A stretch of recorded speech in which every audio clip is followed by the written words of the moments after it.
ভারতীয় দলের সুযোগ পেলেন মোহাম্মদ শামির শিষ্য। গুরুবিদ্যাতেই সাফল্যের বিষয়ে আশাবাদী তরুণ এই পেসার।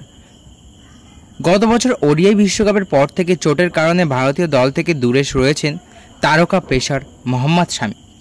বাংলাদেশের বিরুদ্ধে টেস্ট সিরিজে ফেরার সম্ভাবনা ছিল মোহাম্মদ শামির, কিন্তু প্রথম টেস্টের জন্য দল ঘোষিত নেই শামির নাম। তবে মনে করা হচ্ছে নিউজিল্যান্ডের বিরুদ্ধে টেস্ট সিরিজ থেকে মোহাম্মদ শামি ভারতীয় দলে ফিরতে পারেন বলে খবর পাওয়া যাচ্ছে। বাংলাদেশের বিরুদ্ধে শামি না ফিরলেও টিম ইন্ডিয়ার সুযোগ পেলেন তার শিষ্য, তিনি আকাশদীপ। দলীপ ট্রফিতে ভারতের হয়ে 116 রান দিয়ে 9 উইকেট নেন বাংলার আকাশদীপ।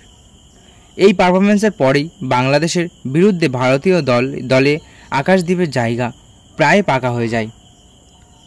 আকাশদীপের দলীপ ট্রফিতে 9 উইকেটের মধ্যে যে দুটি উইকেট নিয়ে সবথেকে বেশি আলোচনা হচ্ছে তা হলো নীতিশ রেড্ডি ও ওয়াশিংটন সুন্দর।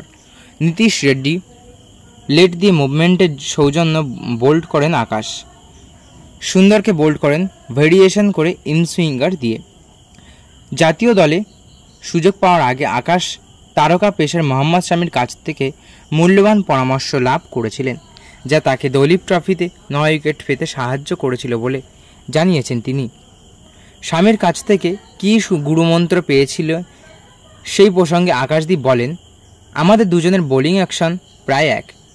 আমি ওকে জিজ্ঞাসা করেছিলাম অ্যারাউন্ড দ্য উইকেট বল করার সময় বাঁহাতিদের ক্ষেত্রে কিভাবে বল বাইরের দিকে বার করব।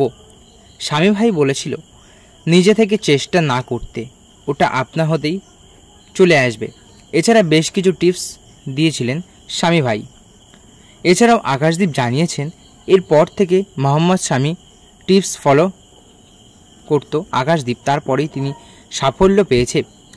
ব্যাটারদের সমস্যা ফেলে উইকেট পাচ্ছি, ভারতীয় দলের একাদশে সুযোগ পেলে নিজের সেরাটা দিতে মুখিয়ে রয়েছেন আকাশদীপ, অস্ত্র শামির গুরুমন্ত্র। তো বন্ধুরা, এই ছিল আজকের ভিডিও। আশা করি ভালো লেগেছে। ভালো লাগলে অবশ্যই একটি লাইক করবেন এবং আপনার কী মতামত তা কমেন্ট বক্সে অবশ্যই জানিয়ে যাবেন।